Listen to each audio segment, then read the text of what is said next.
This week on the Steam Machine podcast, it looks like, what time is it? Oh, okay, it's roughly about 7:30. It must be getting dusk outside. Cue the music!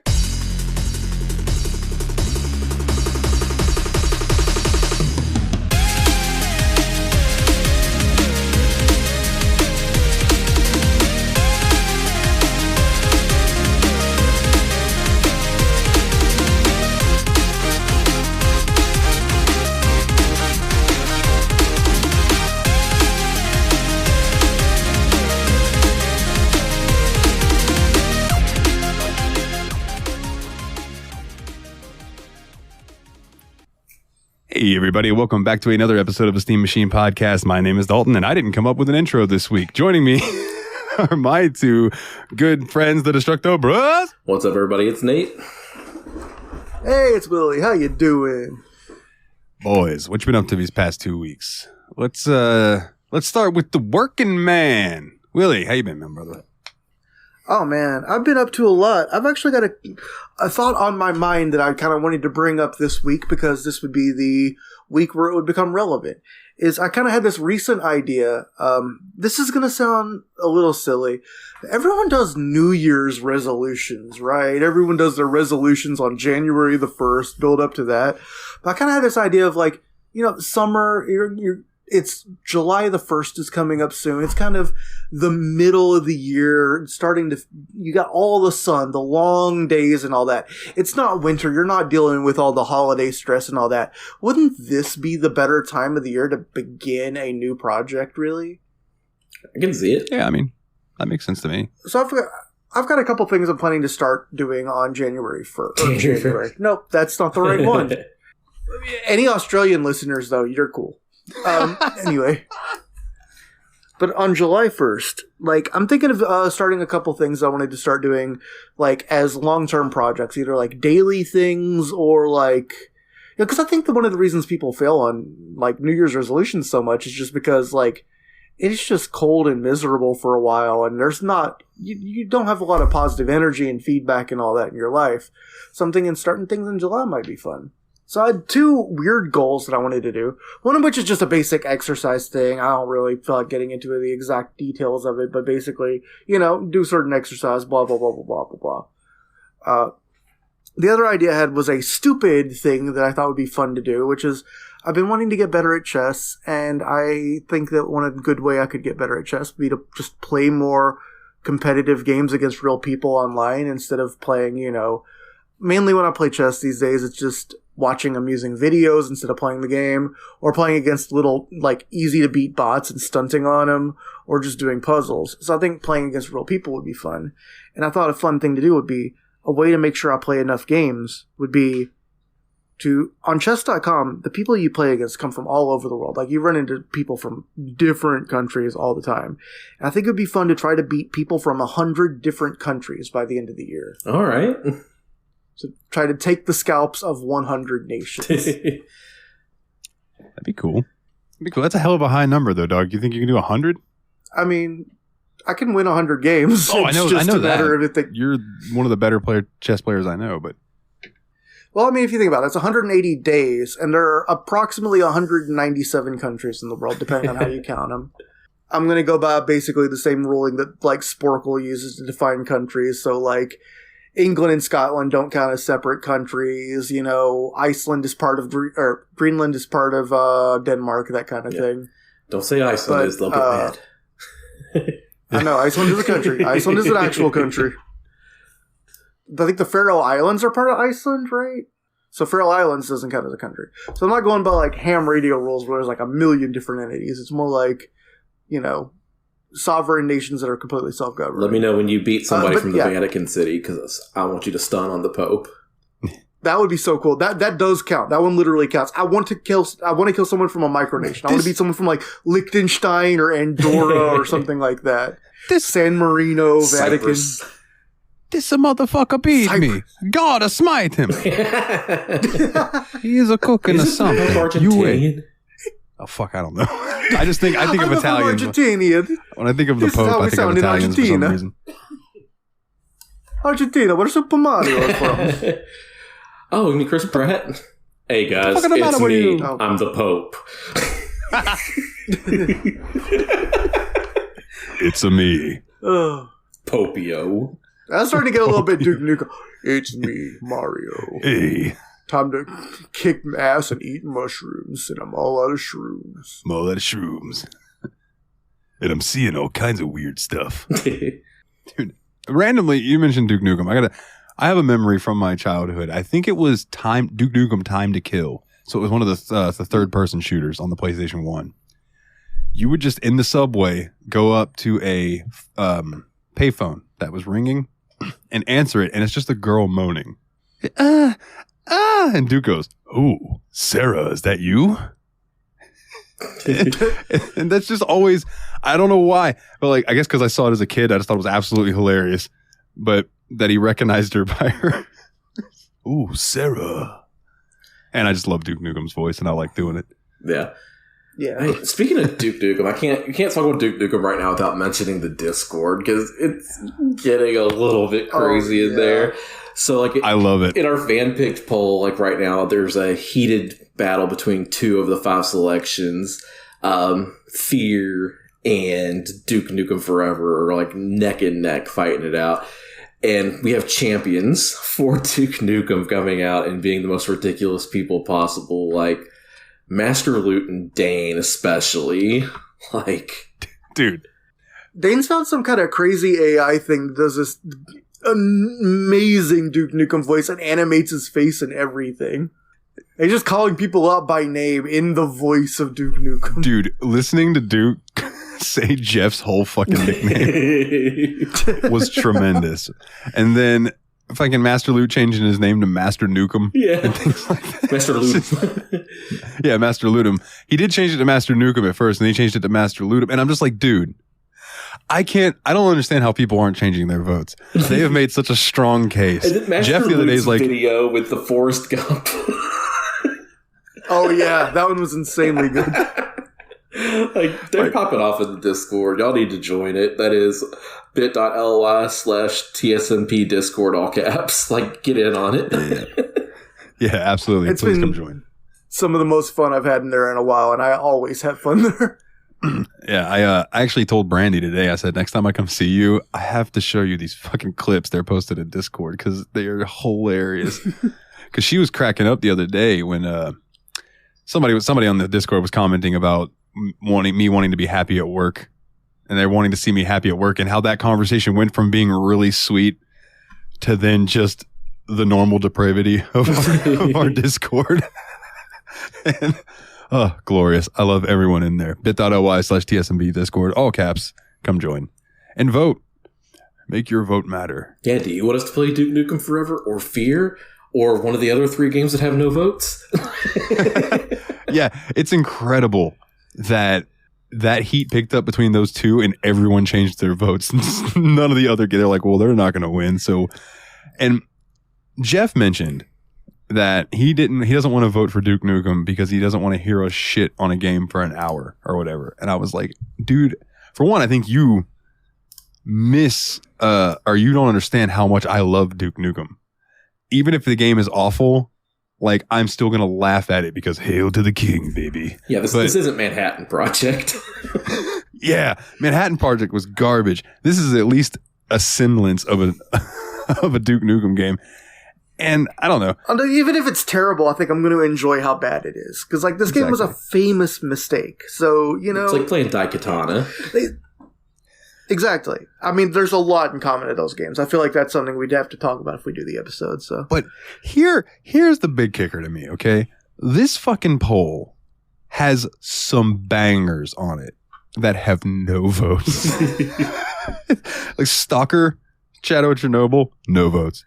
Max Payne, no votes. Horizon Zero Dawn, no votes. Duke Nukem, 6 votes. And Fear, 7. I'm really surprised that freaking Max Payne doesn't, because, like, Max Payne and Stalker are definitely ones we've also really wanted to do for a while, too. And, like, I don't know, like, I feel like this one's almost a can't-lose one, you know? I'm going to be happy anyway. Yeah, for sure. Yeah, because there's only one that I actually don't really want to play on that list. Yeah, no, neither do you want to play Horizon. Yeah. It's a good game. Well, don't tell them on the air, or people are going to start wanting to vote for it. No, then our listeners aren't that mean. Have you met Jeff? Well, no, it's just I don't think it's that interesting sounding compared to the others. You know, I would definitely there's just it feels like to me AAA game, story driven, and probably is an interesting story, but the story is really good. Just like I will give you that. And the setting seems pretty cool too. I'm not like saying it seems absolutely trash. I'm just saying like it kind of seems. It feels like very much something I would see a trailer for and be like, okay, Sony, you have a video game. That's neat. And then just not ever play it. Yeah. And it got, God, it came out and got overshadowed by something. I don't remember what it was. I think it was Breath of the Wild or something like that. And then when Horizon 2 came out, like, I think God of War Ragnarok came out at the same time or something and just overshadowed it again. I'm like, goddamn, no, they can't win. But no, I wholly agree that we will probably get a far more interesting episode out of any of the other choices. But for, one day, if we want to, if it comes up and we play it, the story is good. The gameplay does get a little repetitive, but it's beautiful and it's got a good tale to it. Word. So back to where we were before the derail. Willie, do you have anything else? Yeah. Like, what have I been up to? I don't know. I think that was basically it, Just I wanted to kind of float that half-year resolution concept because I thought it was a fun idea. I think it is. I think it's a good idea. Yeah, for sure. Then what about you, Nate? Yeah. I don't have anything prepared for half-year resolutions because that's a new concept. So, hasn't been too tremendously exciting of a 2 weeks. I will say that a lot of Sonic stuff happened. Like the second Sonic Frontiers update came out, which is the Sonic Birthday Bash, which they added a lot of new content. One of my favorite things, I think it came from this update that they added to it, was being able to go back and replay the islands you've already played on the same save file. I'm like, thank God, because that was so annoying that they couldn't do that before. That seems like a weird thing to not include. Yeah, I can't say I understand it, but hey, it's there now, so I'm a happy boy. Yeah, actually, part of the reason I don't think I ever finished the game was I kind of got really annoyed when I left the first island, and it was like, oh, you can't go back ever again, by the way. So you could now, so that's kind of cool. That is nice. And then the other one that Sonic and things came out was the, the Sonic Origins Plus DLC came out, so I ordered a physical copy. I pre-ordered this a while ago, and I kind of forgot it was coming out, honestly. So I got it in the mail, and I was like, hell yeah. And so I started playing that, and the big deal with this one is they've added 16, or it's 12, I think it's 12, sorry, not 16, 12 Game Gear titles to the game. So now you can play 12 of the old Sonic Game Gear games. And have added Amy Rose as a playable character in the first 4 Sonic games, Sonic 1, 2, CD, and 3 and Knuckles. So like now you can play as Amy in those games, which really fun. So far, I've played that a lot. Like, I've already beaten Sonic 1 as Knuckles, because you can do that too. I've beaten Sonic 2 as Amy. And then I finally, for the first time ever, have beaten Sonic CD as Sonic. So... Oh, congrats. Hell yeah. Yeah, so pretty cool stuff. Get down on that Sonic 2 for Game Gear, dog. That was the one I grew up on. I will try it for sure. Just if you get past the minecart level, congratulations, you got further than I ever did. Yeah, so that's pretty cool stuff that came out. And I'm trying to think if there's anything else I've been up to these last couple of weeks. It's been really freaking hot. Like, my air conditioner is not being able to keep up with the heat in the middle of the day. And it's just been like... Same here, dog. Like, please make it stop. I thought it was warm in here today when I came home on lunch and I went and looked at the thermostat. And it was 79 degrees in my house. And the thermostat was set to 73. And I was like, geez. See, I'm complaining because my thermostat's at like 76 and I have it set to 69. So... Yeah. It's like, dude, just please cool off a little. Yeah. Because I'm funny and I'm an adult that owns his own house. So my thermostat's always set at 69. Nice. Nice. Let's see. I don't remember what happened on it or anything, but wasn't there a Nintendo Direct in the last 2 weeks? I think Pikmin 4. Yeah. And I think that was when they announced one of the new Sonic things, right? I think we talked about it, didn't we? Because I think I remember talking to you guys about Super Mario Wonder and... I believe we did, now that you're mentioning that. Okay. Then, shit, what have I been up to? Work? Work, hanging out with Brandy. I beat Hogwarts Legacy. I rolled Congrats. I'll say I quote rolled credits. I didn't know because I beat the main story and there's just a whole bunch of other shit to do now. But I uninstalled it for now to make room for Shadow of Mordor. And okay, I'm a liar. The Nintendo Direct was on the 21st, so we have not discussed that on the show. You son of a bitch. No, I'm just kidding. Okay. Well, in that case, they announced the new Dragon Warrior Monsters mainline game is coming to the Americas. So yeah, dude, I'm super excited about that. That looks great. What is Dragon Quest Monsters? Like, I've never actually Dragon Quest Pokemon. It's what it sounds like, dude. Oh, it's okay. I thought you played as the monsters, but okay. It's just Dragon Quest Pokemon. No, you're like a monster tamer, basically. That sounds awesome. Hell yeah! Consider me stoked for that. Yeah, and so I guess. Go ahead. That Star Ocean remake. That Star Ocean, the second story. Dude, I am so fucking hyped for that. And it's coming to PC, and that art style. I don't know what it is about the beautiful 3D backgrounds with the 2D sprites. Looks so cool to me. And so the original gimmick with that game on the PlayStation 1 was that game's got like 80-something endings, depending on who you get in your party and what you do throughout the game. So that's one that if we did for the show, it is very possible that all three of us would see a variation of a different ending. That's cool. Which I just think's cool. You know? Yeah. So some other news from that Direct was the Metal Gear Solid Master Collection Volume 1 is coming to Switch, which seems like a really good way to play that. They did not say it was a cloud gaming one, so I think this one is an actual real game. And note the Volume 1. And yeah, that's the thing that I'm really interested in, because given what all they put into Volume 1, there's only a couple things that would even fit into Volume 2. I have read the rumors are that Volume 2 is Metal Gear 4, Metal Gear 5, Revengeance, and Peace Walker, I believe was the other one, which was one of the PSP games. And I'm like, dude, just please give me 4. So I can play it. That'd be awesome. I haven't played that since PS3. It's been years. I will never forget playing Metal Gear 4, and me and my buddy Dustin got to the end of the game, and we're watching the cutscene, and we rolled a blunt, and we went outside, and we smoked that entire blunt. We came back inside. Cutscene went on for another 40 minutes. It's like the ending. You've been Kojimed. The whole ending of Metal Gear is pretty much a movie. Yeah. But masterful storytelling. But oh boy, what a long fucking cutscene. Yeah, dude, that's exciting. I'm glad that the Batman Arkham trilogy is coming to Switch as well, which also not cloud based, which is good news. Dude, if you own a Switch and you've never played the Arkham games, do yourself a favor and pick that up. Yeah, big recommend. I will recommend that you have a Pro controller and you do not try to play that on Joy-Cons. So. Yeah. Now that you mention it, yeah. Another one is a new Detective Pikachu game is coming out for the Switch. Oh, that's cool. I've never played one of those, but like I've heard people say that they're fun. Yeah. And then, of course, some of the stuff we heard earlier from these other big gaming things are coming out. Like Persona 5 Tactica is going to come out on Switch. Sonic Superstar is going to come out on Switch. But some of the really big announcements that they had was there's going to be new DLC for Pokemon Scarlet and Violet. So I'll probably pick that up at some point because I got to keep that Pokedex filled out, baby. Yeah.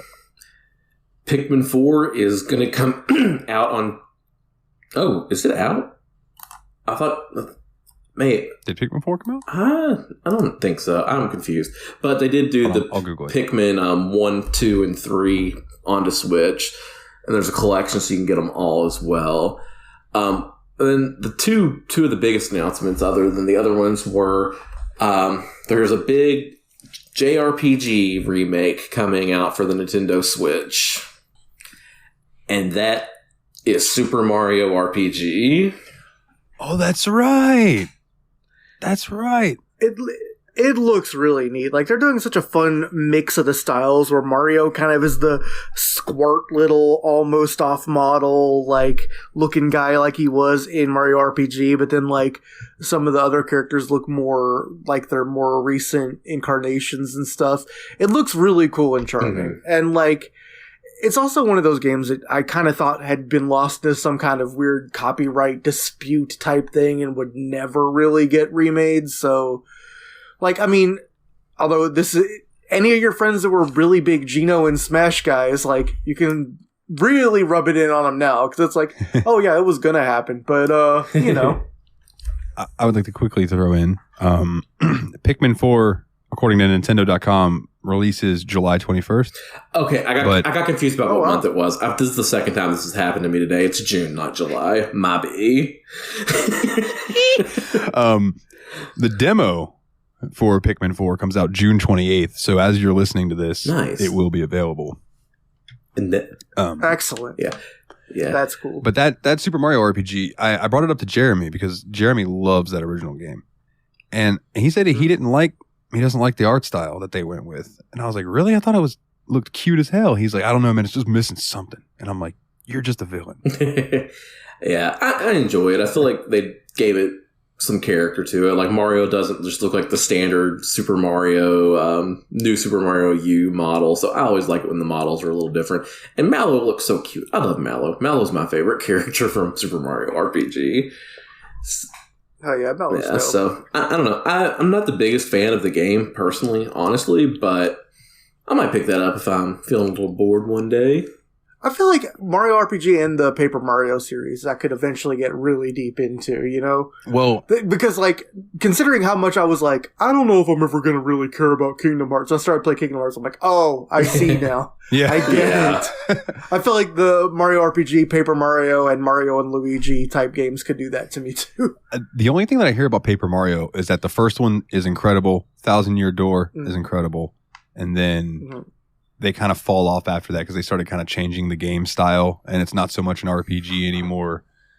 And so I don't know. But, I mean, to me, the way Paper Mario looks could carry me through a bunch of games because it's just so aesthetically cute. Yeah. I like it a lot. Yeah, for sure.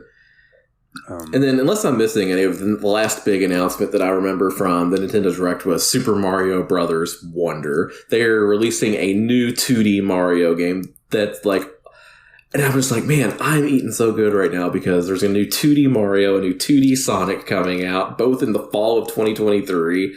I'm going to have a really good birthday. Yeah. Yeah, dude. That I thought about you like when they were talking about Sonic and then they mentioned the Mario stuff too. And I mean, I thought that you liked Super Mario RPG more until you had mentioned that, you know, you didn't quite love it as much as some other people had hyped it up. But that goes back to some of those old games get hyped up so hard that they're never going to live up to it. It's why I don't play Earthbound. I think that's why you don't play Earthbound. I haven't played Earthbound either. Because like I've felt that in a few games. Like the only game I feel like that has lived up close to the hype for me has been Chrono Trigger. I feel like one of those things too is like, it's easier to revisit them if you actually end up finding your hook somewhere else in the series too. Like, I would never have enjoyed the first Zelda or the first Metroid if I didn't play later games in the series and then gone back to them. Because, like, as kids, they were super hyped because they were really expansive for NES cards. But I didn't enjoy them because there were some real quality of life things missing. Yeah. But, you know, then you go back to them after playing the later games and you're willing to overlook those flaws because it's like, hey, this is where it all came from. This is where they were pushing the boundaries, and it's an interesting game, and it is good in its own right too. Especially Metroid is one that really stands out to me as an example of that because like that was a game that we had always as a kid, but I never beat.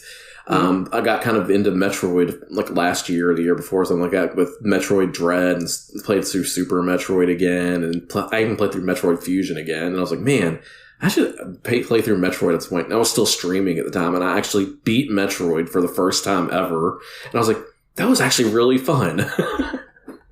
Yeah, it's a really good game. It's just, it is Nintendo old school, non-handholdy. It's a little cryptic. You are expected to find things that in today's standards would be secrets that would not progress the game. controversial opinion that I think we've even talked about before, and I know both of you agree with me. People hype up Final Fantasy VI so hard, and while it's a fun game for a while, then to me it was like every time I loaded it up to play that game, it was just sadness and bad things happening and sadness, and then they'd be like, okay, we're gonna do some more sadness. And I'm like, fuck, I'm already depressed. Like, I'm good. And then like I went and immediately bought Rhapsody, a musical adventure. It's like this old school, really like heartwarming RPG game, and I haven't played it yet, but I bought that to like make myself feel better. I'm like, next time I want to play a classic RPG style game, I'm playing that instead of like Final Fantasy VI or something. But I've heard speaking of classic RPGs, good, man, I don't know. I haven't played them. I've seen people talking about Trails recently in a forum thread I read, and people were basically saying they were like, I really wish I could just erase my memory and play Trails in the Sky SC for the first time. And I'm like, oh shit, that's our next game in the series. Why is SC that? I want to know, because like FC was really good. Yeah. Don't get me wrong, but like, is SC this incredible to where it's like going to be a mind blowing game? Well, Master Loot, going back to Master Loot, has been like, what are y'all playing next, and why is it not Trails SC? And then over in the JRPG Report Discord, I'll get tags every now and then like, you guys play Trails SC yet? They cannot believe, over in that Discord, they cannot believe that our next game after FC wasn't SC. They were like, even James, he's like, how did y'all see the ending of that first game and not immediately be like, fuck, what's going on? I'm like, here's the thing. We were all like, fuck, what's going to happen next? But that's not the way the show works. Like, yeah. I was like, we could have made an overrule, but now it's like, it's letting it build. When we get to SC, it's going to be so good. And we're playing it this year. Yeah. Like, that is my guarantee. Come on, we joked about, this podcast could have turned into the Yakuza Trails podcast. Like, yeah, it really could have. We're so trying not to make that happen. That'd have been very easy to do. And then here soon, it'd be very easy to make it the Yakuza Trails Persona podcast now that all the Persona games are coming out on PC. But well, shit. One of those has already been played for the show. I don't necessarily feel like I need to hit you guys with a revisit for 4. But at the end of the year, we'll do 5. But that 3 remake looks real nice. It looks real nice, and it's not nearly as long as 5. Yay. Yeah. Dude, Jeremy. 3 was definitely the first one I noticed. So Jeremy's messaging me last night, and he's like, dude, I got to tell you something. And you're not going to like hearing it. And I'm immediately like, are you fucking my ex-girlfriend? Dude, just tell me, what is it? He's like, dude, Persona 5 is way too fucking long. And I said to him, I was like, I'm not going to hate. I'm not upset by that. I do not disagree. That is a long game. The story payoff in the end was worth it, but it is a long game. Like, there could have been sections that didn't need to exist. There were a couple sections that didn't need to exist. I have opinions, but I will save them for our Persona 5 episode. Yeah, for sure.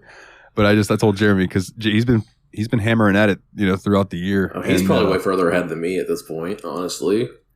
He's getting there. He's more than halfway through it. Yeah, he's definitely ahead of me. He's further than I am. Yeah. But yeah. Damn, was there one other thing I did this week? Oh, boys, how did I not I just did this last night. How did I not mention that? But I released a new album. Yeah, you did. That's right. Yeah. And this one actually has lyrics. If I make a CD or if I make like an album cover for it, I want to put some of the, how they do reviews for movies? I want to put like some of the reviews on that I've gotten from people who've listened to it. Like, Willie, this is a very horny song, Willie.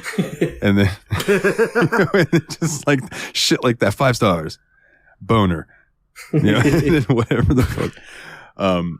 But yeah, it's called The Longing. You can find it at nilethenightmare.bandcamp.com. It is 5 songs, $4, or whatever you want. I do click the option that if you want to pay more, you can. That's fine. But yeah, I had a lot of fun putting it together. it took some inspiration. I've been having some things lately that have been kind of inspiring that type of flow and just the way that I kind of wanted to. Yes, Willie, lots of jerking. But no, I just wanted to get it out, and I felt like making music again, which I haven't felt like in a while. And I actually got a message from somebody I didn't expect to get a message from when I posted the new album out there, and she was like, I am very happy to see that you're making music again. And that's awesome. So it was nice of her because she didn't have to do that. Yeah. You know what I mean? But yeah, it was like 5 songs. It's good music to just chill and listen to. You can make babies to it if you want, or you can just like drive down the road, whatever you want to do. Now that I'm at bandcamp.com, it's called The Longing. Check it out. Drive your babies down the road, Motherfucker, you about just made me spit Diet Pepsi over. Damn it, Bobby, you almost made me spill beer. He almost peps his keyboard, dude. 2 of my favorite King of the Hill jokes, and then we can go into our O-dubs. 1, actually 3. So when Hank's poking the steak, and he's like, perfectly medium rare. This is how a steak's done, Bobby. And Bobby goes, what if somebody wants well done, Dad? He's like, well, then you tell them politely but firmly to leave. Which is tremendous. Then there's the one where Bobby comes home with his report card and Hank looks at it. A D in English? Bobby, you speak English. And then there's an episode where Hank is telling Bobby about gun safety. And he says, Bobby, guns are dangerous. And you hear, what was that? And here come over Dale and and Bill and Boomhauer. And Dale's like talking about how you sound like the government talking about guns are dangerous and all this kind of stuff.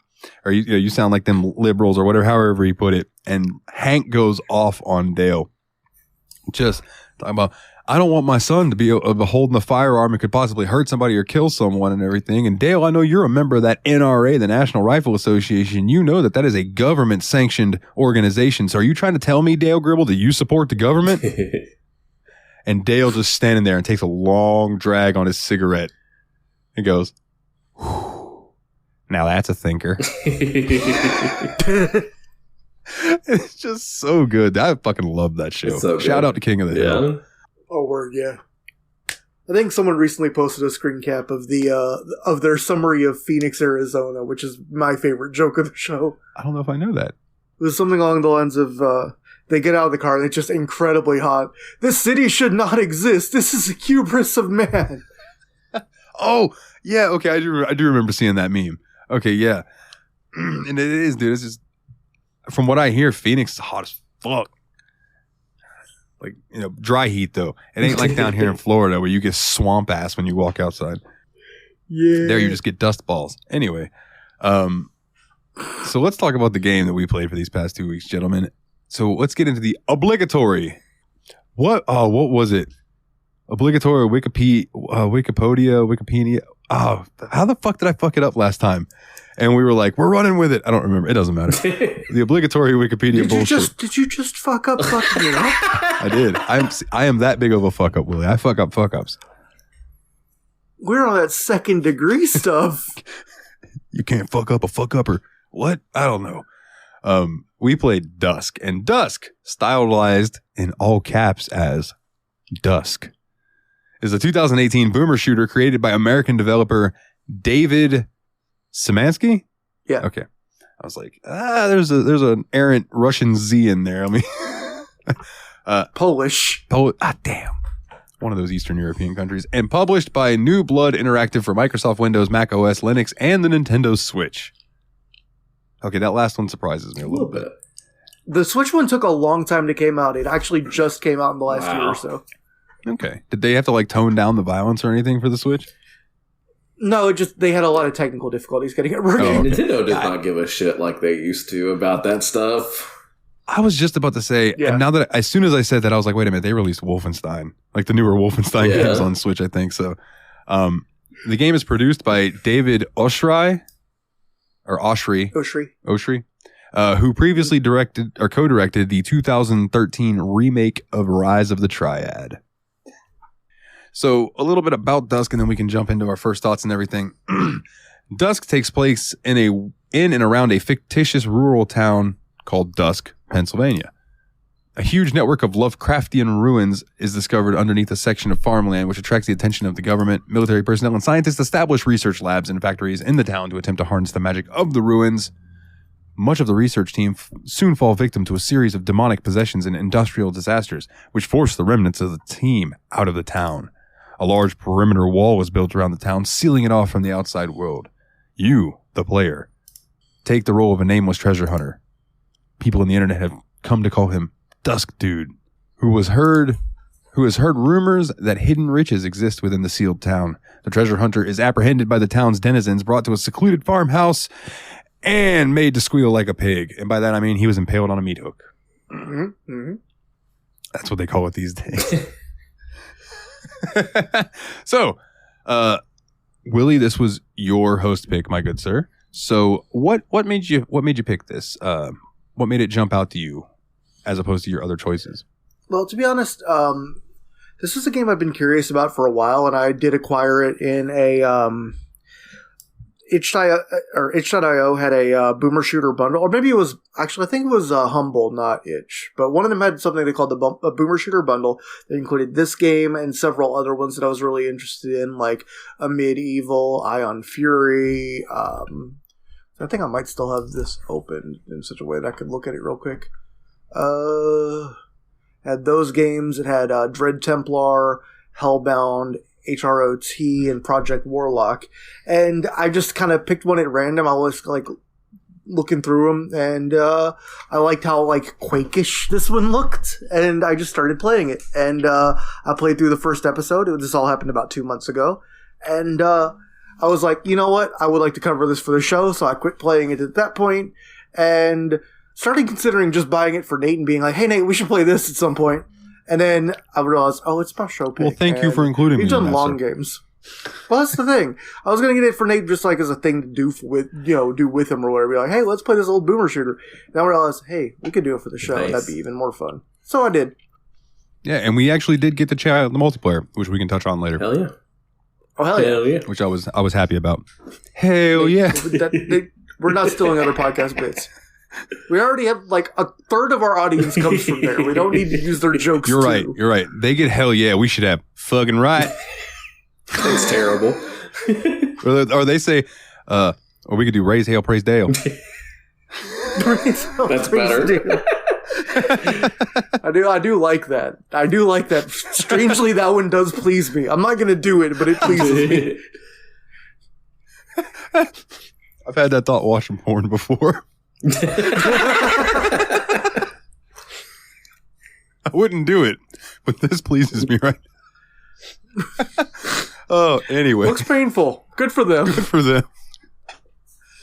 Oh, man. So, your opening thoughts were just it was Quake-like, or did you have a bit more you wanted to get into as far as like when you first loaded it up and started playing it? Well, the very first thing that happens when you load it up is it does this fake MS-DOS startup screen, which cool. I feel like one of you guys wanted to cover. So cool. I loved it. I have a screenshot of it. I can actually read it. Yeah. Let me pull that up real quick if you guys want to vamp for just a quick second. Or actually truncate silence. Or I'll just keep talking. I know. You're fucking up everything. We're not vamping or truncating silence. You're just making noises. Loud noises. All right, here we go. This is a professional podcast done by podcasting professionals. So it pops up and says, fake DOS 6.66 activated. Which, tonight at work, when they did the final count, our final count came up to $666, and Kayla just didn't like that, so she tossed one of her pennies in there, so it would make it she took a penny out and added $1 or some weird thing, so it wasn't 666, and I'm like, you're ridiculous. Anyway, fake DOS 6.66 activated. C games, Doom clones, Dusk/Dusk ESC loading. Initializing 3D render. So it does the whole boot up, loading weapons, loading monsters, loading lights, loading sounds, loading particles, loading gibs, loading blows, loading levels. Okay. And I just love that it says okay in there. It's just like load success. What is gibs? Jibs. It's the shit that goes kasplorch. The big bloody, meaty chunks flying off of enemies. Okay.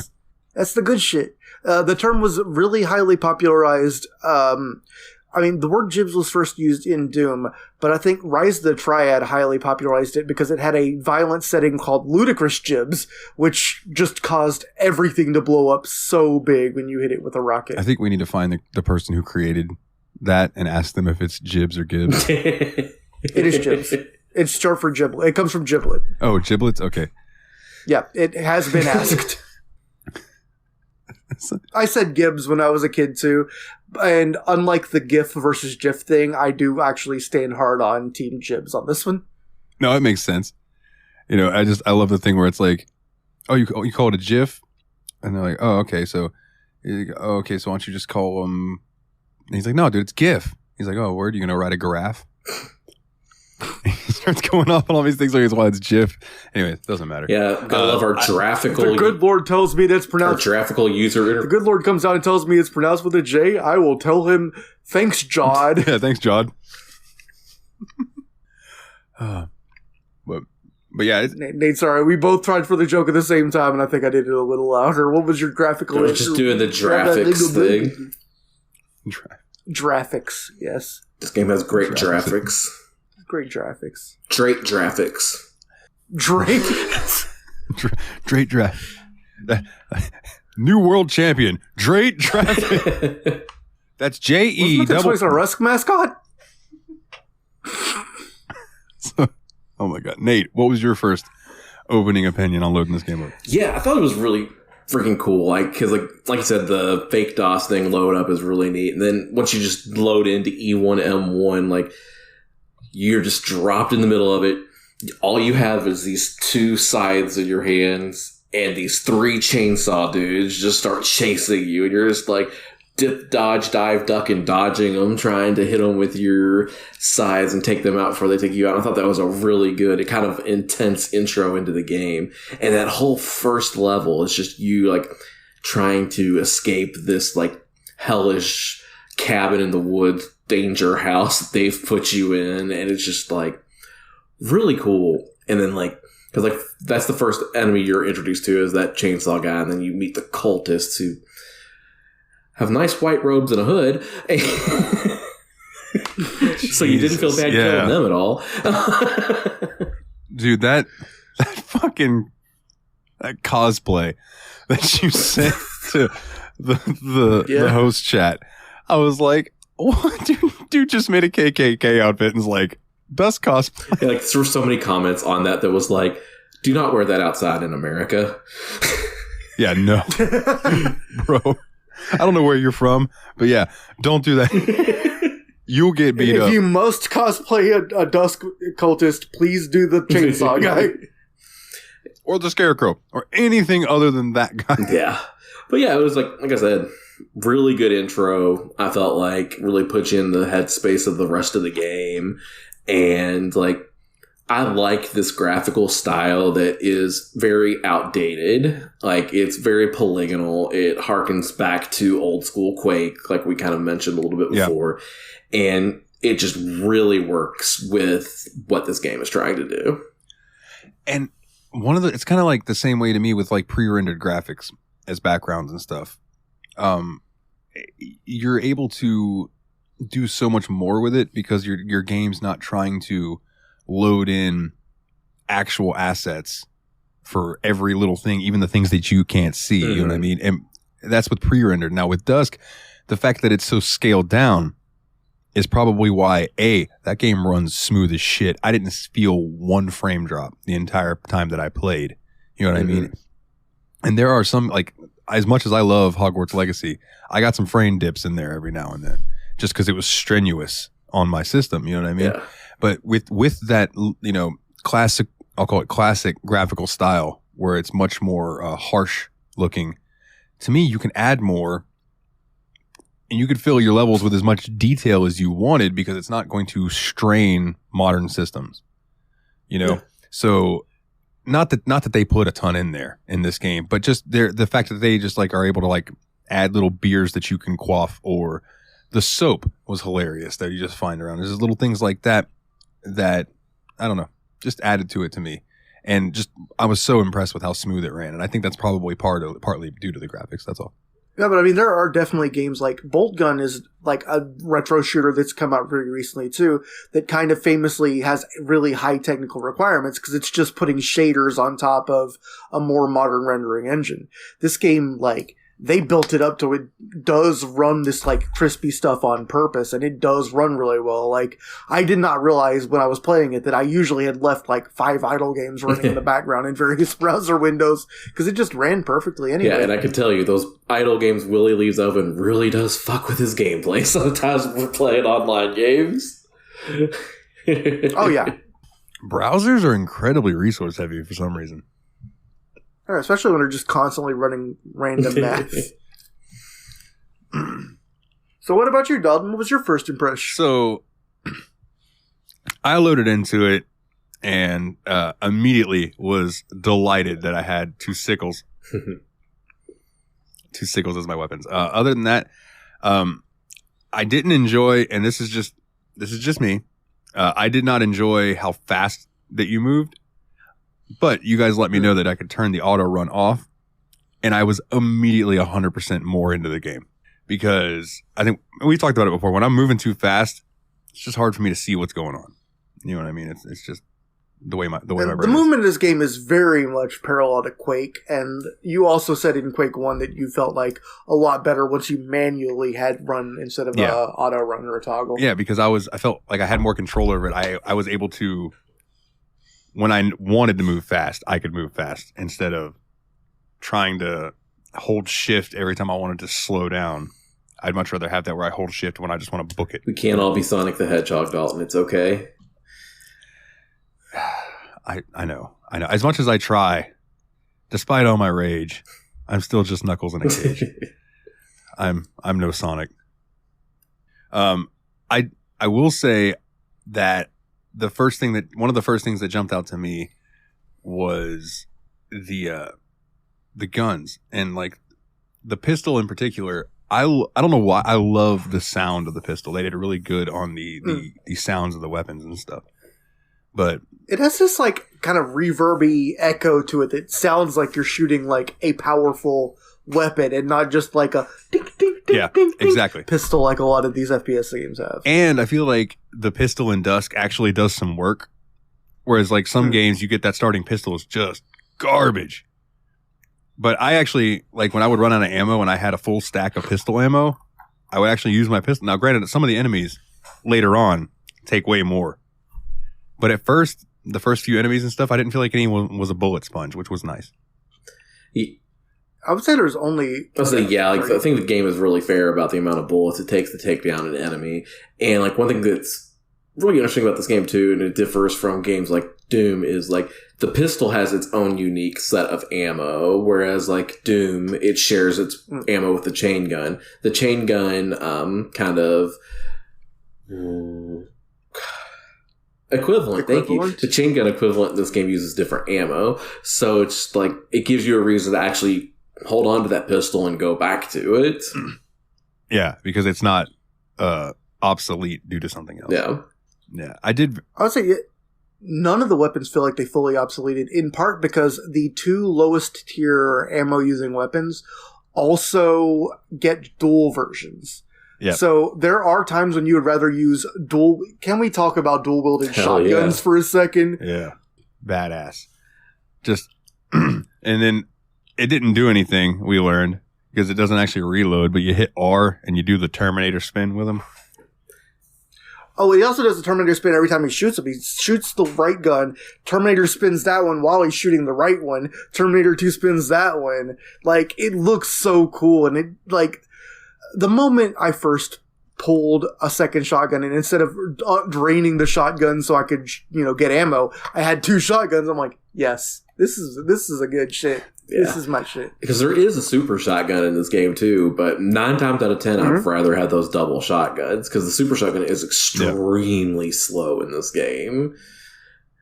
Yeah. The super shotgun is meaty, and I liked it against bosses and against dudes you can get up in the face of, but oh boy, the super shotgun was rough against if you had to close distance against people, you know? Yeah, for sure. One of the times that I would always switch to my dual pistols is when I picked up that power up that made you shoot faster. Oh, yeah. Because I would pull out the pistols and just, because you had like, 200, 300 max ammo with those, dueling them. Mm-hmm. So I would just unload on them because I couldn't tell. Did it slow down time too? Because every time I grabbed that, I felt like Neo from the Matrix. There is a separate power up that I think you might not have reached that does slow down time. There's a power called Blistering Heat that is literally super hot. Time only moves when you move. That's cool. That is cool. Full disclosure, I only got to E2 M2, I think, or M3. So anything we talk about after that, I'm going to leave it up to y'all. I didn't get much further than that either, Dalton. I made like E2 M5. Oh, okay. And Willie, you beat it, correct? I played through the first episode like 2 months ago, and then I played through the whole game on I Can Take It difficulty, which is the medium difficulty in this game, which is kind of I would say if it was Doom, it would be somewhere between Hurt Me Plenty and Ultraviolence. And then I started to replay doing Intruder mode on Cero Miedo difficulty, which is the hard mode where the enemies move faster, shoot faster, and you take more damage. Like Cero Miedo? Like Cero Miedo? Yeah, Cero Miedo. Nice. Fucking sweet. Shout out the Pentagon. Yeah, I love Penta, man. He's incredible. What is Intruder mode? I kept seeing that. Intruder mode is forced scythe start. Every time you start a new level, you just drop all your weapons and you're back to 2 scythes again. Oh, okay. So it's for masochists. I gotcha. Yeah, but I mean, the game is balanced, so it's possible to do it through all. Yeah, there are some levels, especially like the one that I spent a lot of time on was called Into the Thresher, which was an incredibly great level, but for me, it was very, very hard. And I was like, man, I can't imagine trying to do this with the sickle start. That's the level I got stuck on before we actually are recording now. That's the one I'm stuck on my gameplay through of Intruder mode. So, yeah, I could not get through that one. I got pretty close. It's a great level, but it's a tough level. Yeah. I ended up having to knock the difficulty down. 1, so whatever's underneath the like medium. Because I went through an entire level kicking ass. Got to the final boss. It was the 2 Grand Wizards. the Duke brothers. Yeah. Yes. Them Duke the 2 boys. big guys in the red. What are them Duke boys up to? Kicking ass and chewing bubblegum. But they had 5 HP left. And they hit me with some move and killed me. And I hadn't saved, and there's no auto saves. So I had to start the entire level over, and I rage quit. And I didn't play for 2 days. And then I loaded it back up, and I lowered the difficulty, and then I went in there and proceeded to beat the rest of E1, which was good. Dude, I'm glad that you recommended mid-level saving to me, because that was just, for some reason, I didn't even fucking think about that. Because I think it's the last level of episode 1, or one of the last levels. You open up that boss gate and you fight the boss and everything, and then you go and hit the thing to think that you're about to leave the level, and another fucking boss comes out, and the second boss came out and one-shot me, and I was so mad. I was so mad. So the next time I loaded back in, and we can talk about weapons here in a second, more weapons if you want, but I pulled out the Riveter and just let that first boss fucking have it. And then I went over there and opened up the second one and just started running backwards and let that motherfucker have it too. And I felt so much better about myself. And those bosses were kind of a spongy. Because I remember, I was happy I got through it with my assault rifle on the first one. But then the second one came out, I was like, oh god, I got to do this with shotguns now because I am out of ammo. I always forgot about the Riveter, which is your rocket launcher, and the grenade launcher weapons. Forgot about them a lot. The Riveter is definitely the closest thing the game has to a delete this dude weapon. Yeah. Because it's not just a rocket launcher. It's like a rocket launcher that fires at a pace of boom, boom, boom, boom, boom, boom, boom. One of the other weapons that I liked, but in practicality, it's cool, the crossbow. So the crossbow's whole shtick is it can shoot through enemies and it can shoot through walls. Yes. But in my experience, the only time you're going to get that motherfucker to shoot through enemies is when you first get it and they drop those 2 lines of enemies down for you to do it. Other than that, good luck lining 2 people up. The crossbow ends up being super useful in episode 3 because it definitely drops people in ways that line them up like on purpose. Like, I hope this isn't a big spoiler, but episode 3 mission 1 only gives you like melee and magical weapons. You literally only have the crossbow and the sword if you don't find secrets. Oh man, that's intense. I do like the sword. Oh, when I came back from my rage quit, I used level select. Have either of you used level select? No. Yeah, I was going through to get some achievements. I did do the level select because I did know that the secret level, for instance, for the first episode, you find it in E1, M2, but I didn't know where it was. So I just kept on playing E1, M2 over and over again until I found it, for instance. Oh, okay. I really appreciated, for one, I didn't know there was a secret level. Now I want to go back and try to find it. But I didn't realize that when you use level select that you can max out all of your weapons and guns and your ammo and stuff. Oh. Yeah, you can literally select how much of each weapon you want to have. So I went in max everything and was like, let's get this shit done. And we did. So that was a nice inclusion. Yeah. I almost feel like that might have been for people who were like, God damn it, I just lost all that progress. Now you can jump back in with your stuff and at full health and not feel so bad. One thing I appreciate about the game was the bosses. Because we kind of mentioned the episode 1 boss, like final boss of episode 1 just now. But like the other ones in there, like the Duke Bros. But my favorite one was probably the first one you stumble on, whose name was the Intoxicator. It's this, that's right. It's this alligator that is huge for one thing, and there's just a bunch of beer cans around him, and you're just trying to take him down. He's shooting at you, you're shooting at him. It's just a fun fight. I don't know if you caught this, by the way, but you can drink the beers in the game and you get 1 morale, but if you drink more than 3, it makes you drunk, and therefore you have like screwy, like the game kind of like whirs around you. You trying to aim and that motherfucker's going wherever the fuck it wants. Oh, it's rough. And there's an achievement called Intoxicated you get if you beat the Intoxicator while you have the drunk status. That's cool. I didn't know that. That's cool. I like that. That's one of the things I used the level select for earlier today. Hell yeah. Hell yeah. Oh, no, I'm sorry. Hail. Oh, fuck. What was it? Raise, hail, praise. Dalton. Yeah, I know. It's been a long day. What was your favorite weapon to use? Like, out of all of them, the one that was like your go-to? So I can't call this the go-to, but I do think it was the GOAT. The reason it wasn't a go-to is because it had a max ammo of, I think, 13, so you couldn't really just hold on to it the whole time. You had to be judicious with it and use it at the right moments. But that hunting rifle did so much work when you had it, man. It's like you could one-shot enemies from a very long distance, because if you right-clicked, you got the zoom, which zooms further than any other weapon, and you can just aim away, go pow pow. Like those big like wizards, when they become regular enemies that are kind of like the Duke Bros, like 2 shots from the hunting rifle takes them out. Everything else I was firing at took 1 shot to take down. It was so good. And that's what really helped me get through that Into the Thresher level that I mentioned earlier, was using my hunting rifle ammo very, very intelligently. Yeah. Yeah, you use it. 1 shot takes down a welder, 2 shot takes down a red wizard. So like that seems like those are the guys I was using it on in episode 2, especially. Yeah. I agree that the best weapon in the game is probably the hunting rifle, but I feel like the one that I used the most was the machine gun. I always had a decent amount of ammo for that, and just go in there and spray and pray.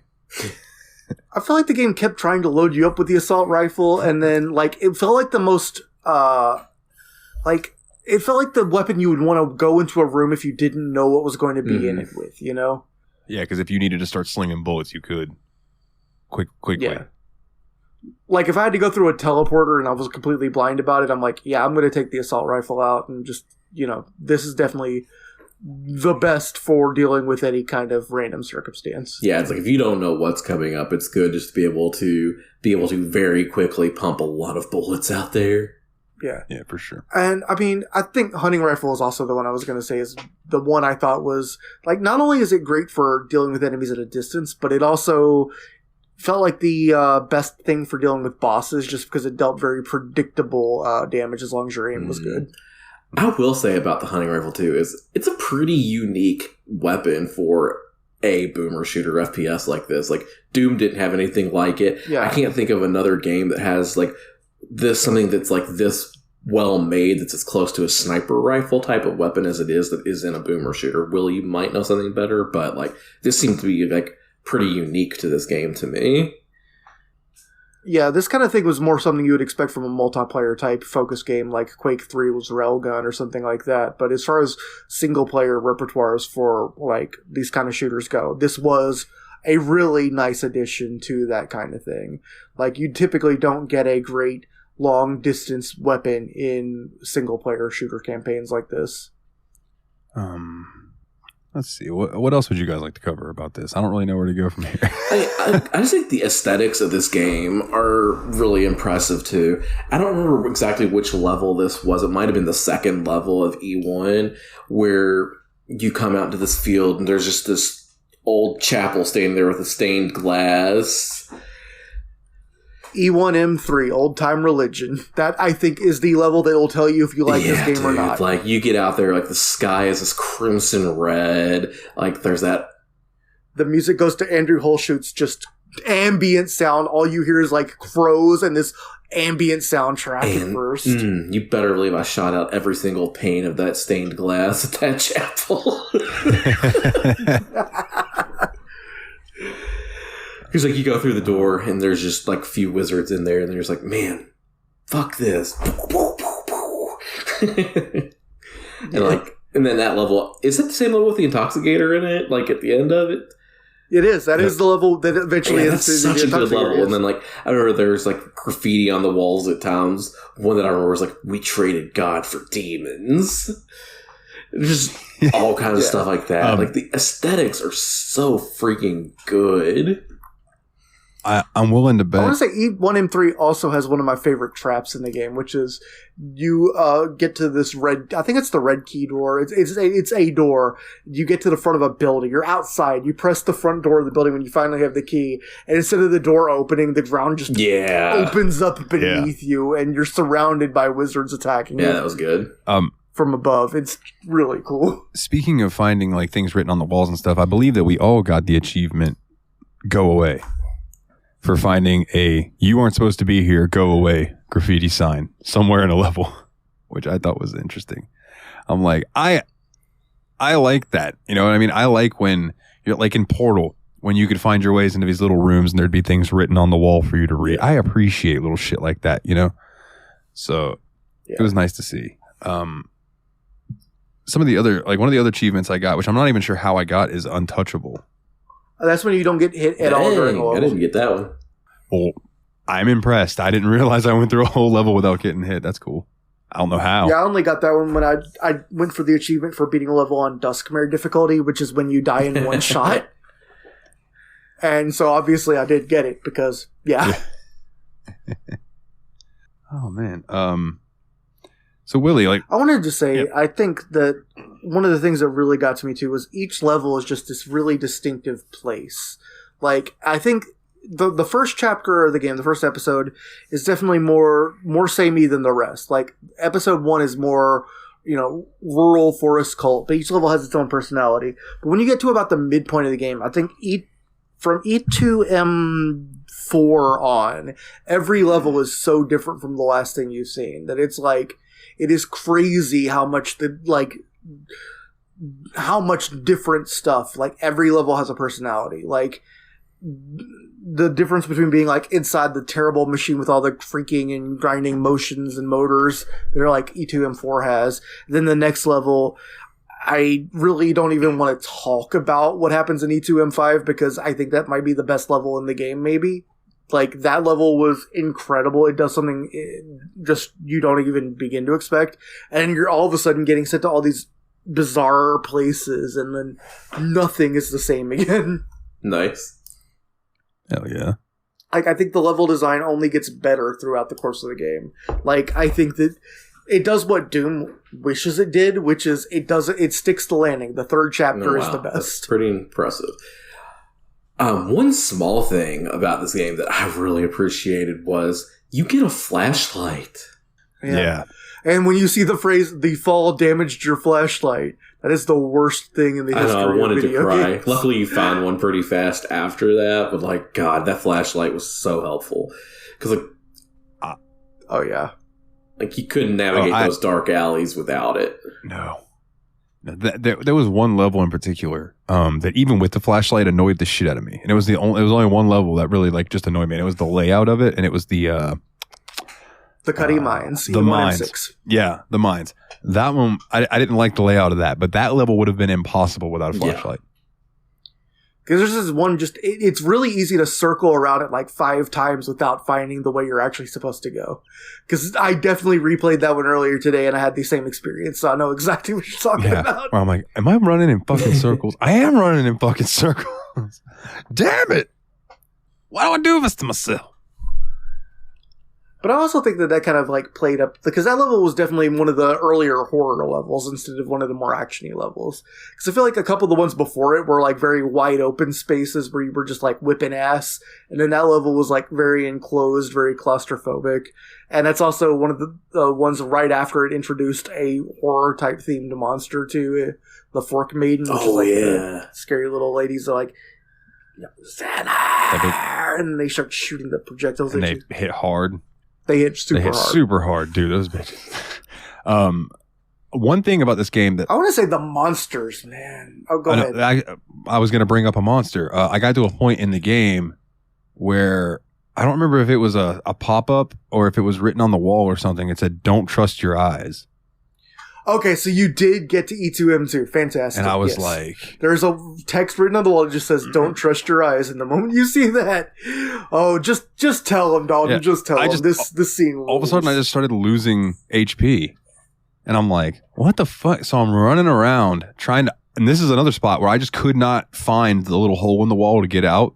So I'm just running around, just constantly taking damage. And I'm like, what the fuck is going on? And finally, I heard something.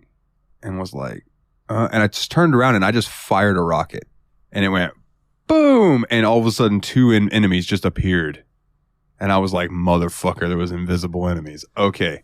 That's why you don't trust your eyes, because you can't see them. So you can't trust your eyes. You have to trust your other senses, like hearing. Yep, hearing was a big deal for them. That makes a lot of sense. Although you can also see them track bloody footprints around. That's what you have to do. I didn't know that part. I just always went by hearing. And they interact with physics objects too. So I think you probably would have seen that. They knocked down a couple of crates at one point. Yeah. Did you notice that? Yeah.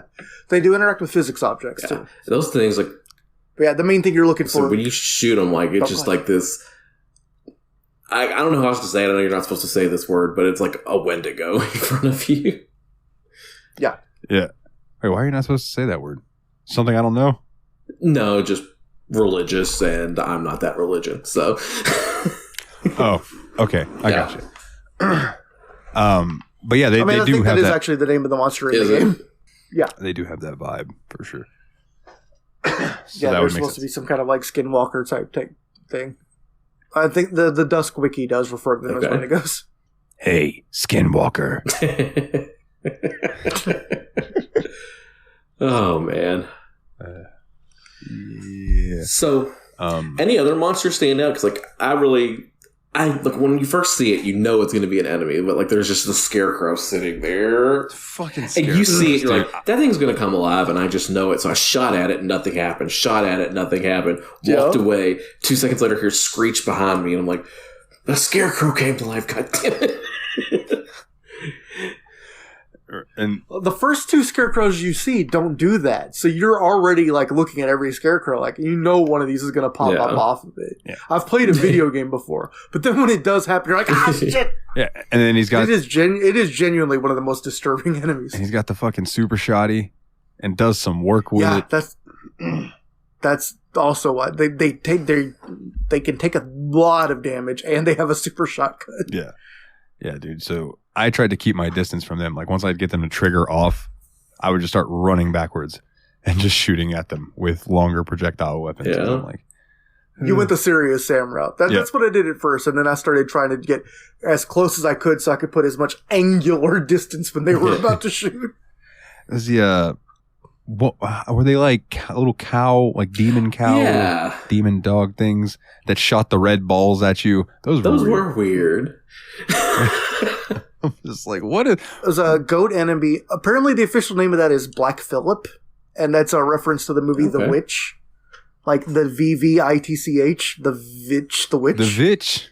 Apparently, there was a goat in that movie called Black Phillip or whatever. I don't know. I haven't seen it, but that's what they're named. Black Phillip. So they call him Phil from now on. Good old Phil's. Call him old BP. No, that we'd have to call him Spill. God. Oh. Zing! Got 2 eye rolls. That's what I'm talking about. Oh, man. And then one of the things the game likes to do is just introduce enemies like the boss fight version of them followed by like the little guy version of them. So like there's some more bosses that you'll run into later that you might see again. Because the little baby intoxicators, like I thought they were rats at first, but they're just little bitty baby gators. Is that what that is? I think that's supposed to be a rat. I thought those were rats. Look at rats. it closer. That's got to be a baby version of the intoxicator. It makes sense because a lot of the enemies in the game do have kind of a lizardy shape. I always parse them as rats. Okay, we have to look that up now because I swear it's a little bitty baby gator. In any case, that was another situation where I would be taking damage. Like, why am I taking damage? And I'd look down, and there'd be 2 or 3 of those, and I'm like, oh, you little fuckers. Bump, bump, bump, bump. Pull out the sickles real quick and just slice them up. When in the main game do you get the sword? Because I saw the sword in multiplayer, but in the main game I always had the sickles. You can find it in episode 1, but the first time it's non-secret is the beginning of episode 3. Oh, okay. Yeah. Here's a picture of the rat. Here's what it looked like. I'm sending it to the group chat. I'm pretty sure it's meant to be a rat. Oh, that group chat.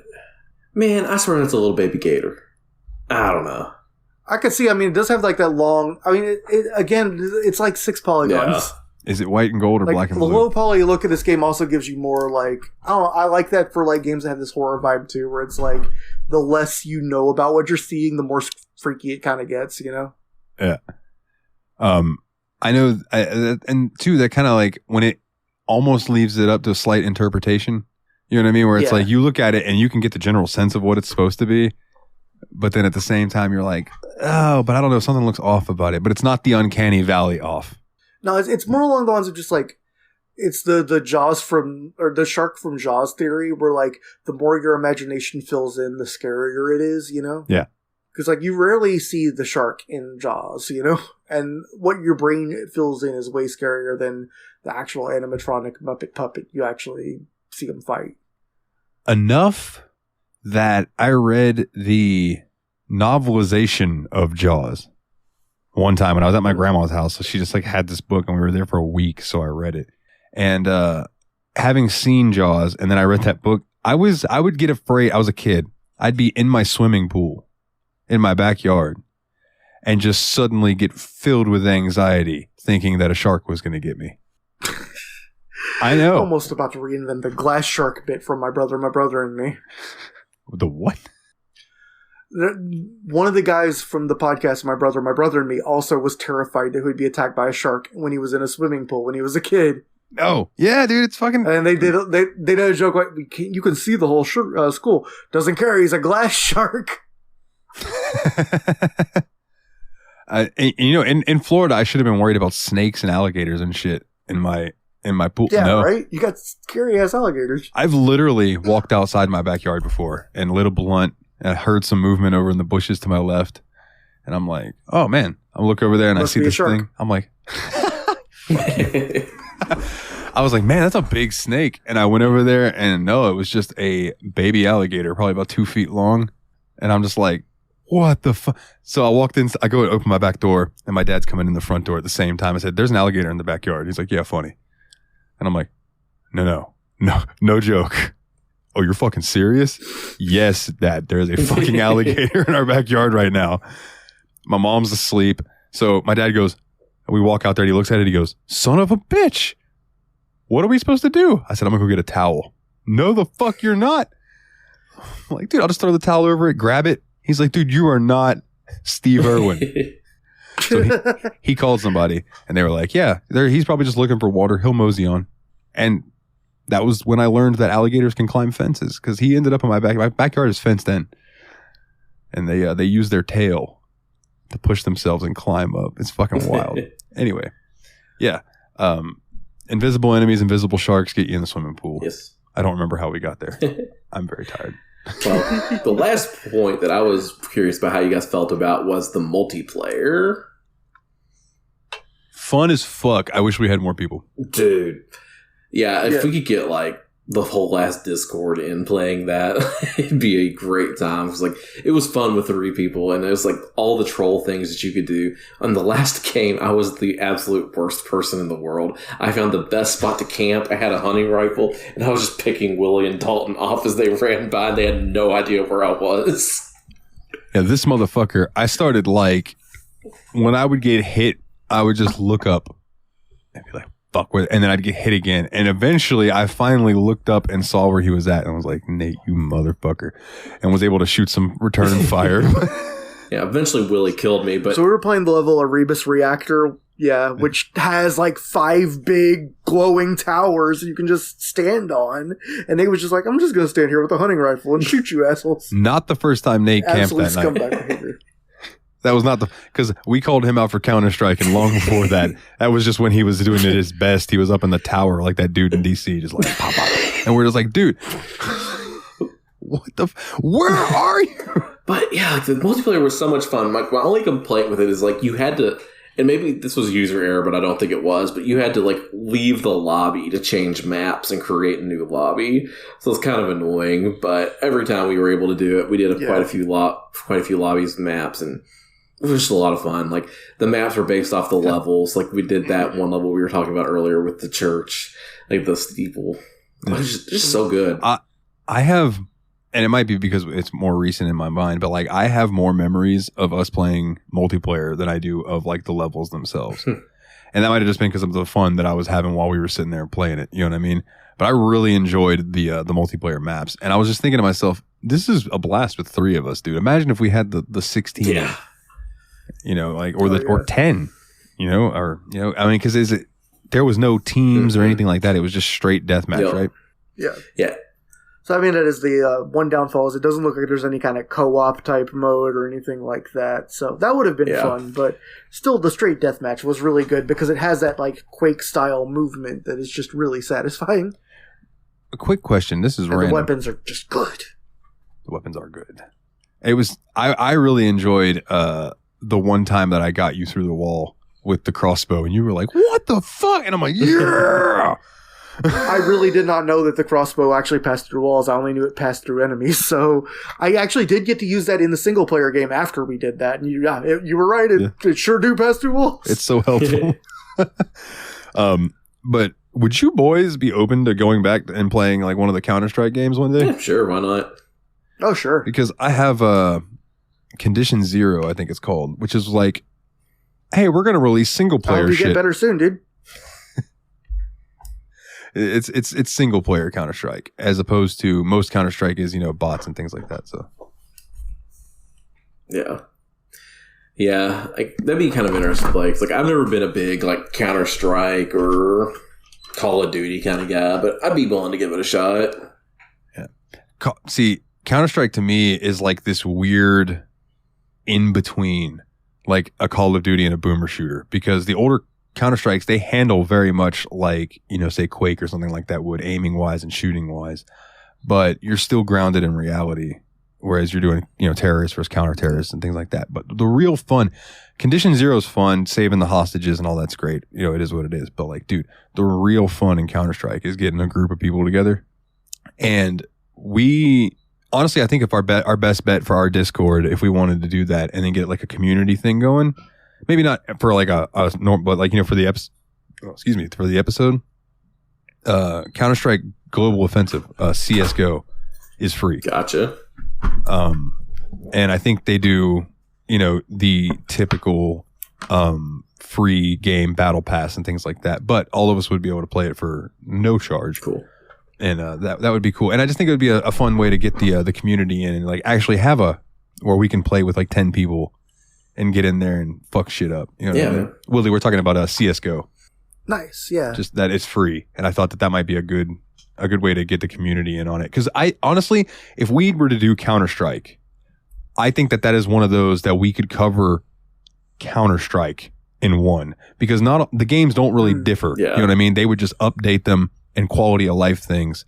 But they really haven't changed formula. You know? So that was just a thought that I had. You're just a thought. I mean, you're already... But that just made me want to play Team Fortress 2 with the squad as well. I would be down for that. I would be down for that. Did you just call me a thought? Like you caught that like 30 seconds later. He did 35 seconds ago. Motherfucker. Yeah, is it Arcader that really was like all about wanting us to do Team Fortress? I feel like Arcader was one of our Valve boys. We changed his name in Discord now. I'm still going to call him Arcader though. I think it's just Arcade now, yeah. Arcade. I was like, Arcade? And I was like, okay. Dolphin noises. So, you guys ready for rating? Yeah, sure. Yeah? All right. I did want to say one more thing real quick, which is just one thing I really love about the level design too, is the secret like hunting in it is so good because it uses like a combination of like Doom style, this texture doesn't match up, go try to use it like a door, and then like Build Engine style, hey, there's a crack in the wall, you can blow it up with an explosive, and Quake style, like moving a little bit weirdly on the map or like going underwater in a place you wouldn't expect to go underwater and all that. And I just thought like each level had a crazy amount of secrets. Like you would really have expected the levels to be more empty or whatever, but I feel like the level design in this game was absolutely peak. Yeah, it was tremendous. And some of the secrets didn't seem like secrets when I would find them. You know, it would just be like a long hallway, and there would be a hallway to the left, and I would go down the hallway to the left, and there'd be like a crouch, and I'd go through the crouch thing, and it'd be like, you found a secret. And I'm like, really? But then there were other ones where it was like, I ended up somewhere that was a secret, and I'm like, oh, fuck, I don't know how I even ended up here. I can't tell you how many levels I went through and said, you found 0 out of 7 secrets. Like, there were 7? Yeah. I was like 0 to 7, 0 to 9 or whatever, and it's like, damn, son, that's a lot. I feel like the game really just rewards the shit out of like trying to explore, trying to look for secrets and poke at the edges of things, especially if you play on intruder mode and you don't have the weaponry. Let me tell you what killed me. Because like, go ahead. There's secrets inside of secrets a lot of the time, and it's just really interesting. I hated finishing a level. Enemies killed 94 out of 97. I'm like, oh my god, where were those last 3? Where could they have possibly been? Probably in a secret. There were definitely a couple secrets that had like 2 Black Phillips and a cultist or something like that. Like the first level has that. 2 Black Phillips and a cultist, band name called it. Black Phillips and where it's at. I got 2 Black Phillips and a cultist mage. First single called Phillips Head Screwdriver. Nice. I feel like actually I don't think they'd be death metal. I feel like they would be like one of those Arctic Monkey style band where their name is like irreverent and cool. Yeah. All right then.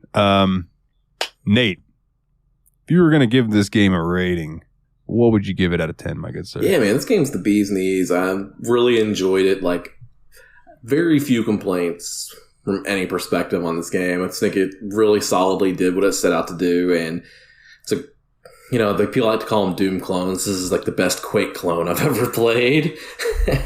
So I am very happy to give this 8.5 baby intoxicators out of 10 intoxicators. They are not rats. Okay. Nate, we'll talk about this later. And Willie, I'll save yours for last since this was your pick. I really enjoyed this. I don't know. Part of me, like, I like boomer shooters, but part of me, like, I don't like fucking love them. But this was one of the better ones that I've played. Absolutely. And I think it might just be that I've played a couple ones that aren't so good. I don't know, but this one, I'm going to give it an 8. I'm going to give it an 8. I really enjoyed it. There were a couple things that I would have liked to have seen differently in it, but that's the style of the game itself. That's not anything on them because people enjoy that kind of stuff, like the running fast, which again was solvable with a menu thing. It's just me. That's just me, and I admit that. So I'm gonna give it 8 cultists out of 10. Don't cosplay.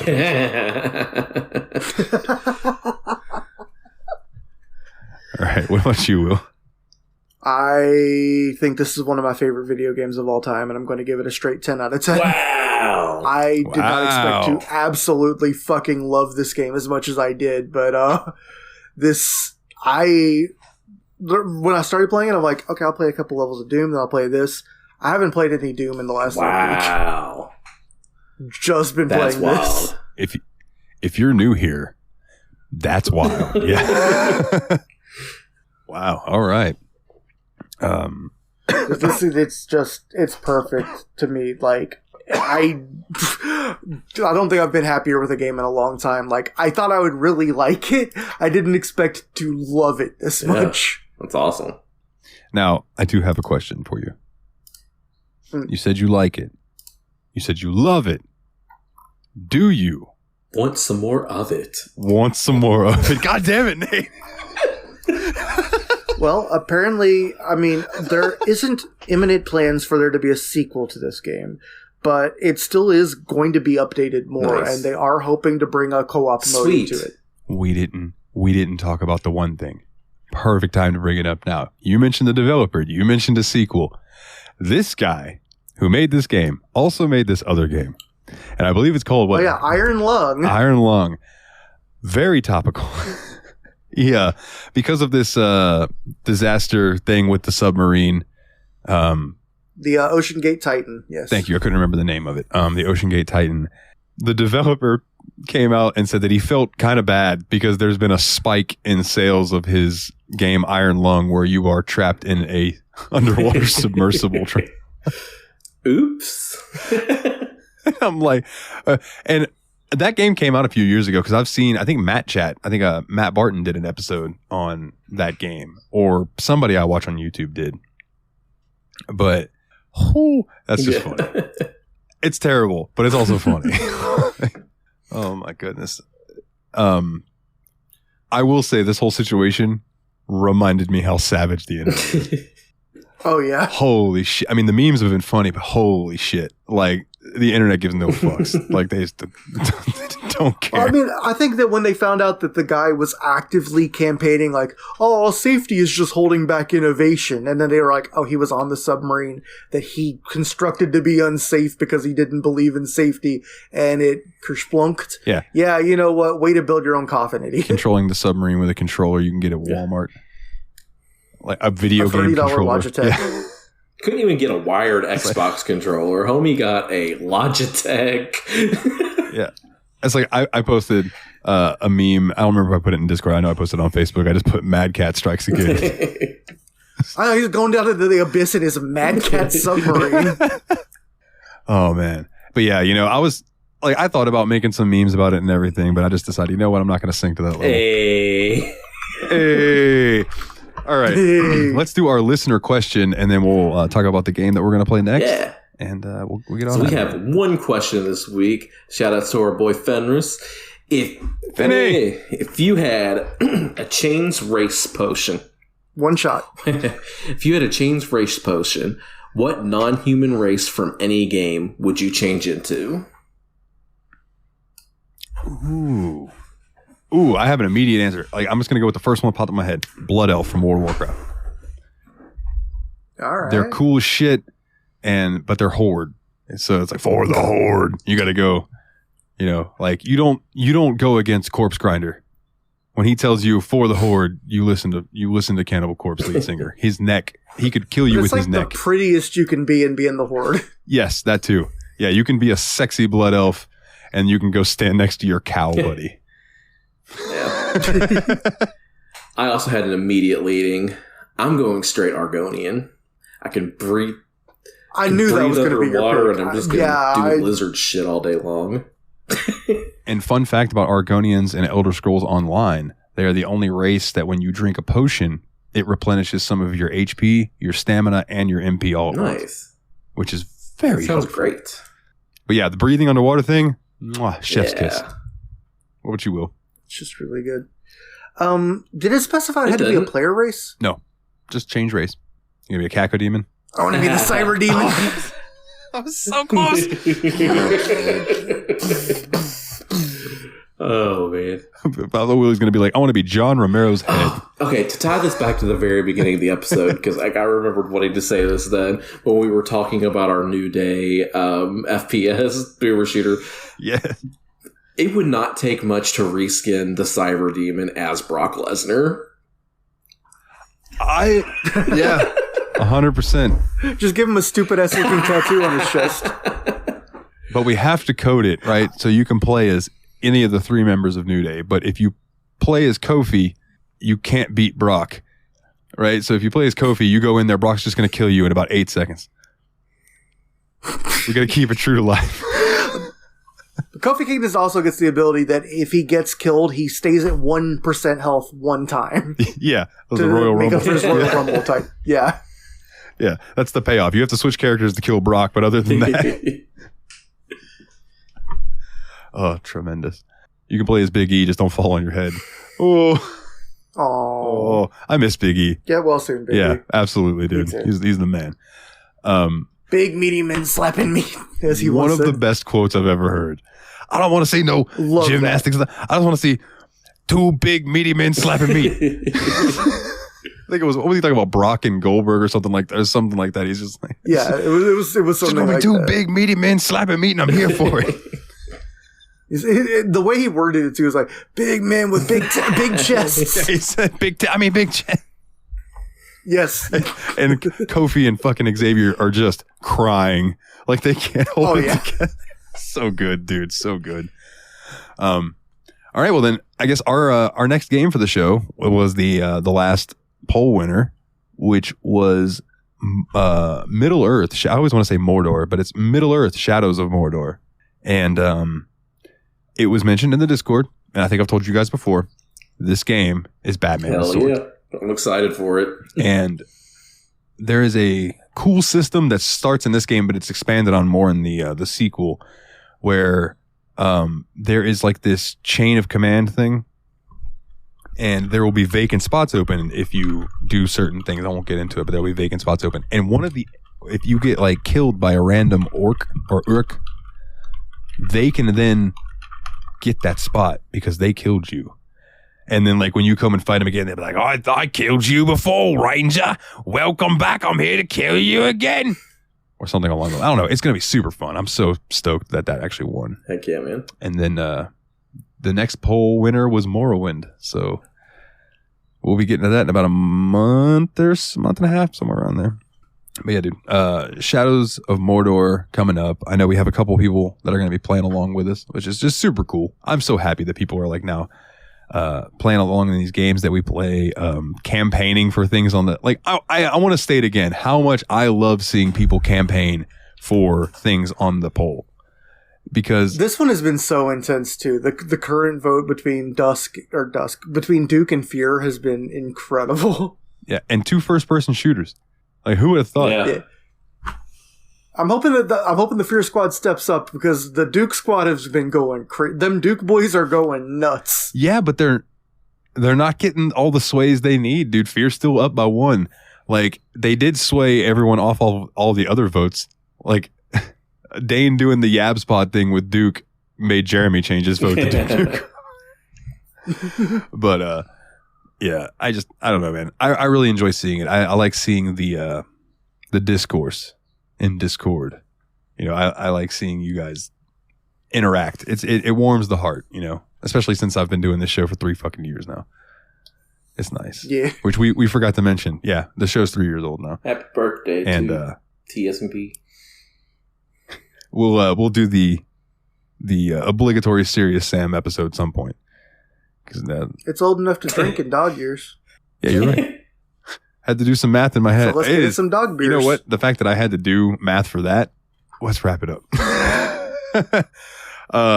So let me pull up my handy dandy list of things right here. Oh my God, I am batting 1,000 tonight. All right. If you would like to join the Discord, bit.ly/TSMP cord /TSMP Discord, all capital letters. If you want to check out the website, which is now up to date thanks to one Mr. Puzzles Dane himself, bit.ly/The Steam Machine Podcast, capitalized phonetically. If you would like to donate to the Patreon, which I would really appreciate because it helps me pay my insurance and keep the lights on. Very, very much appreciated. Patreon.com/The Steam Machine Podcast, with a special shout out to our listeners who donate $10 or more each and every month. Nate Sir Cogsworth, the 7th of June-iper. Jeff, the original Expendable, Mr. Syllables, old Jeffy Lube himself. Ariesoradam, shout out to his podcast / blog in the Discord, Revival and Extinction. James, the Steam Machine Hall, Monitor Hall. Team Retrogue, check him out on YouTube. Mr. Puzzles Dane himself. And Chad, the mad lad with no fucking C in his name, Shaffer. There is a C in Chad, Shut actually. up. There's no C now. He is now just had. There's no C in baseball. If you would, check out Yav's Pod, yet another BS podcast. Also, shout out to JRPG Report. If you want to pick up a shirt or shoes, underwear, anything with our logo on it, tsmpproductions.threadless.com. There's also some cool Yav's Pod merchandise up there as well. And if you would, please go to nilethenightmare.bandcamp.com and check out my new album, The Longing. $4.